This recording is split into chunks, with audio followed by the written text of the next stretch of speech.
Hello students, in this video we are going to discuss about the physical properties of ethers.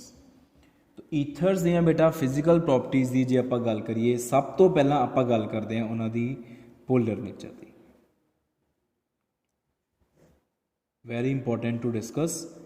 ਆ ਹੁੰਦੇ ਆ ethers R O R. This RO bond is polar, this RO bond is polar. Oxygen being electronegative, it attracts electron density of this bond as well as this bond. ਇਹਦੀ electron density भी खिंच ली, ਇਹਦੀ electron density भी खिंच ली. तो this bond is polar, this bond is polar. ਇਹਦਾ dipole moment is towards the oxygen. ਆ dipole moment ਦੀ direction show ਕਰਨ ਵਾਸਤੇ ਹੁੰਦਾ ਹਮੇਸ਼ਾ. Arrow ਜਿਹਨੂੰ ਆਪਾਂ ਪਿੱਛੋਂ ਕੱਟ ਕੀਤਾ ਹੁੰਦਾ. ਇਦਾਂ ਹੀ ਆਹ. ਇਸ dipole moment ਦੀ direction towards oxygen again. तो देखने की लग रहा है that these two dipole moments are towards each other due to which they will cancel each other. ਜਿਹਦੇ ਕਰਕੇ ਅਸੀਂ ਸੋਚਦੇ ਹਾਂ ਕਿ ਇੱਕ ਦੂਜੇ ਨੂੰ ਕੈਂਸਲ ਕਰ ਦੇਣਗੇ ਬਿਕੋਜ਼ ਇਹ ਐਗਜ਼ੈਕਟਲੀ ਇੱਕ ਦੂਜੇ ਵੱਲ ਪੁਆਇੰਟ ਕਰ ਰਹੇ ਆ. तो we expect that ethers are non-polar. ethers non-polar ਆ, ਉਹਨਾਂ ਦੇ ਮਿਊ ਦੀ ਵੈਲਿਊ 0 ਆ. ਇਹ ਅਸੀਂ ਐਕਸਪੈਕਟ ਕਰਦੇ ਹਾਂ. ਕਿਉਂ? ਕਿਉਂਕਿ ਉਹਨਾਂ ਦੀ ਸਟਰਕਚਰ ਨੂੰ ਇਸ ਤਰੀਕੇ ਨਾਲ ਦੇਖ ਕੇ ਕਿ there are two equal but opposite dipole movements so they cancel each other. ਉਹ ਦੋਨੋਂ ਇੱਕ ਦੂਜੇ ਨੂੰ ਕੈਂਸਲ ਕਰ ਦਿੰਦੇ ਆ. But actually ethers are polar.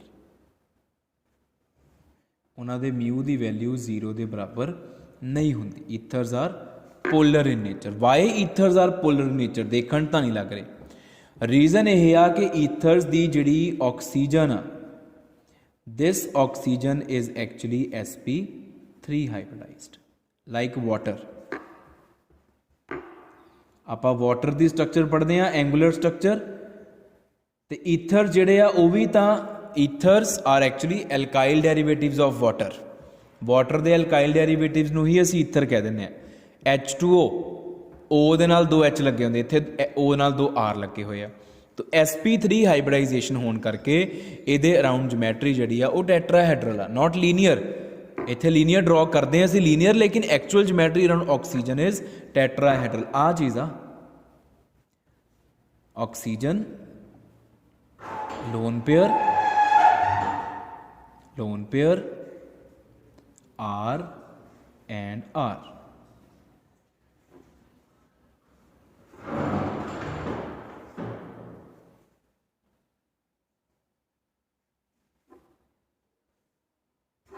This is the actual geometry in case of ethers. This oxygen is sp3 hybridized. Water वाली geometry है, angular geometry है. This is angular geometry. तो एंगुलर जियोमेट्री होने करके जिहड़ा आ वाला बॉन्ड एंगल आ, this bond angle is not 180. इत्थे 180 लग रहा है ना, देखो this bond angle seems to be 180 but this is not 180. This is much less than 180. Varies from one ether to another ether. 109.5 degree तो टैट्राहेड्रल बॉन्ड एंगल तो थोड़ा जिहा ज़्यादा होंदा. 110 प्लस होंदा, 111 हो गया, किसी 112 डिग्री हो गया, उस तरीके दे नाल. But this is not 180. हुण अगर 180 है नहीं तो इहदा डाइपोल मूवमेंट तो इहदा डाइपोल मूवमेंट एक दूजे नूं कैंसल नहीं करनगे. They both will not cancel each others effect because the angle between these two bonds RO and OR bond ये एंगल 180 नहीं हैगा, जिहदे करके ये दो जिहड़े डाइपोल मूवमेंट्स आ ये एक दूजे दे इक्वल हो सकते हैं बट ऑपोजिट नहीं है, जिहदे करके वो एक दूजे नूं कैंसल नहीं करते. So in total dipole movement is not 0. That's why ethers are polar although they are very weakly polar. बहुत ज़्यादा polarity नहीं होंदी इन्हां दी, they are weakly polar. जिद्दां जिद्दां इस alkyl दा size वधी जाऊगा, more is the size of this alkyl group, the bond angle will increase. They will start moving away from each other. तो जिद्दां जिद्दां bond angle वधूगा उदां उदां mu ਦੀ value घटी जानी है. ठीक है. तो इस करके बहुत ज़्यादा पोलर नहीं होंगे. जिहड़ा डाईमिथाइल ईथर आ उन्होंने आप कुछ हद तक पोलर कह सकते हैं, बाकियां दी पोलैरिटी उस तो भी बहुत घट होंदी आ. ਜਿੱਦਾਂ ਵਾਟਰ ਦੇ ਕੇਸ 'ਚ ਬੌਂਡ ਐਂਗਲ ਇਜ਼ 109.5 ਡਿਗਰੀ, ਈਥਰਸ ਦੇ ਕੇਸ ਵਿੱਚ bond angle is always greater then this value, and more is the size of alkyl group, more will be the bond angle and less will be the value of mu. So in general mu the value ਘੱਟ ਹੀ ਹੁੰਦੀ ਹੈ in case of ethers. So ethers are not highly polar, they are weakly polar. ਇਹ ਇਹਨਾਂ ਦੀ first physical property ਹੋ ਗਈ। Next physical property ਫਿਰ ਆਪਾਂ ਗੱਲ ਕਰ ਲੈਂਦੇ ਹਾਂ ਇਹਨਾਂ ਦੇ ਬੋਇਲਿੰਗ ਪੁਆਇੰਟ ਦੀ। ਹੁਣ boiling point depends upon the magnitude of intermolecular forces, and since ethers are weakly polar, although they are polar but they are weakly polar, तो polar होने करके इन्हां दे विच इंटरैक्शंस हुंदियां डाइपोल डाइपोल इंटरैक्शंस।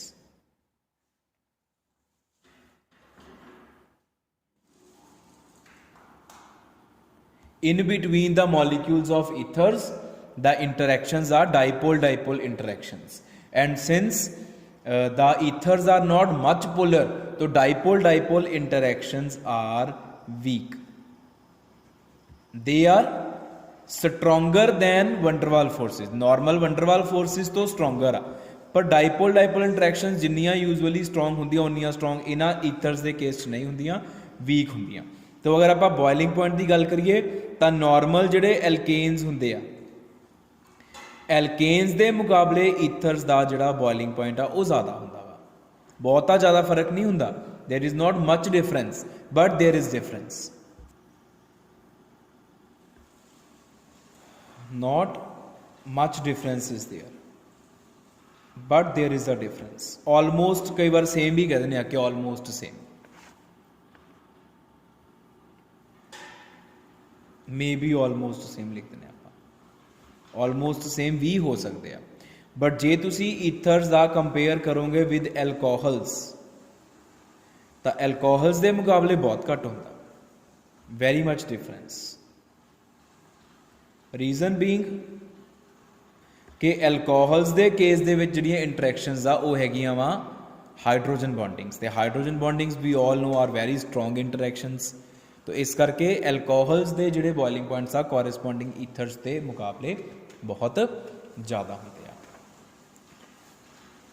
नैक्सट आप property की गल कर लें सॉल्यूबिलिटी की।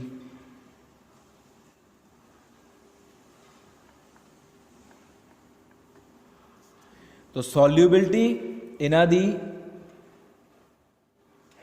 वाटर दे विच भी आ ते ऑर्गेनिक सॉल्वेंट्स दोनों दे विच ही हैगी आ। तो वाटर दे विच although they are not much polar, water is highly polar, water तो बहुत पोलर आ, तो ethers are not much polar. तो असी कहने जी नेचर आ तो मैच नहीं कर रही, बट दो चीज़ां होंदियां ना, या तो नेचर मैच करन तो नेचर मैच कर गई तां भी असी कहने कि डिजोल्वेबल आ, लेकिन नेचर मैच करन तो बाद असी कहने हुन्ने आ भी इंटरैक्शनस भी डिवेलप होनी चाहिए मॉलीक्यूल्स। जदों असी दो सबसटांसिस नूं मिक्स कर दिंदे आ उन्हां दे मॉलीक्यूल्स दे विच development of interactions is also necessary to for their solubility in each other. तो जदों आपां मिक्स कर दिंदे आ ईथर्स एंड वाटर नूं, वाटर ते ईथर नूं मिक्स करदे आ तां हाइड्रोजन बॉन्डिंग डिवेलप हो जाती है। आ वाटर आ साडा, ठीक है, और आ साडा ईथर आ, this is ether. This type of hydrogen bonding is developed. This is partial negative, partial positive, partial positive, this is partial negative. आ इंटरैक्शन डिवेलप होंदी है and this interaction is hydrogen bonding. Ether water ether, तो इस hydrogen bonding करके असी कह दें कि ईथर्स जिहड़े आ वाटर दे विच डिजोल्व कर जाते हैं। तो ईथर जिहड़े आ ऑर्गैनिक सॉल्वेंट दे विच भी डिजोल्व कर जाते हैं। ऑर्गैनिक सॉल्वेंट जिहड़े साडे कोल जिद्दां बेंजीन हो गया, टोलविन हो गया, साइक्लोहेक्सेन हो गए, all of them are non polar. तो ये भी नॉन पोलर आ, जिहड़ा इन्हां दा ईथर्स दा एल्काइल ग्रुप आ दैट इज़ नॉन पोलर। तो वो एल्काइल ग्रुप फिर ऑर्गैनिक सॉल्वेंट्स के जो आप डिजोल्व करते हैं ईथर्स नूं, इस एल्काइल ग्रुप की इंटरैक्शन हो जाती है ऑर्गैनिक सॉल्वेंट के मॉलीक्यूल्स के नाल, इंटरैक्शनस डिवेलप हो जाती है, जिहदे करके असीं कहने ईथर्स ऑर्गैनिक सॉल्वेंट्स के विच भी डिजोल्व कर लेंदे आ, because ethers are not much polar and organic solvents are also non polar. Nature भी मैच कर गई तो इंटरैक्शनस भी डिवेलप हो जाएगियां, चाहे van der Waals फोर्सिस ही होण, पर वो strong van der Waals forces होणगियां। तो ईथर्स की स्पैशलिटी आ कि ये दोनों तरह के, ये वाटर च भी पोलर च भी कर जाते हैं, तो ऑर्गैनिक सॉल्वेंट नॉन पोलर के विच भी डिजोल्व कर जाते हैं। तो ethers are by themselves very good solvents. Ethers ਆਪਣੇ ਆਪ ਦੇ ਵਿੱਚ ਹੀ ਬਹੁਤ ਵਧੀਆ ਸੋਲਵੈਂਟਸ ਆ, ਅਸੀਂ ਇਹਨਾਂ ਨੂੰ ਆਪਣੀ ਲੈਬ 'ਚ ਯੂਜ਼ ਕਰਦੇ ਹਾਂ ਹੋਰ ਸੋਲਿਊਟਸ ਨੂੰ ਡਿਜ਼ੋਲਵ ਕਰਨ ਦੇ ਲਈ। ਬਹੁਤ ਸਾਰੇ ਸੋਲਿਊਟਸ ਨੂੰ ਇਹਦੇ ਵਿੱਚ ਡਿਜ਼ੋਲਵ ਅਸੀਂ ਕਰ ਸਕਦੇ ਹਾਂ ਬਿਕੋਜ਼ ਇਹਨਾਂ ਦੀ ਨੇਚਰ ਹੀ ਇਹੋ ਜਿਹੀ ਆ, polar as well as non-polar.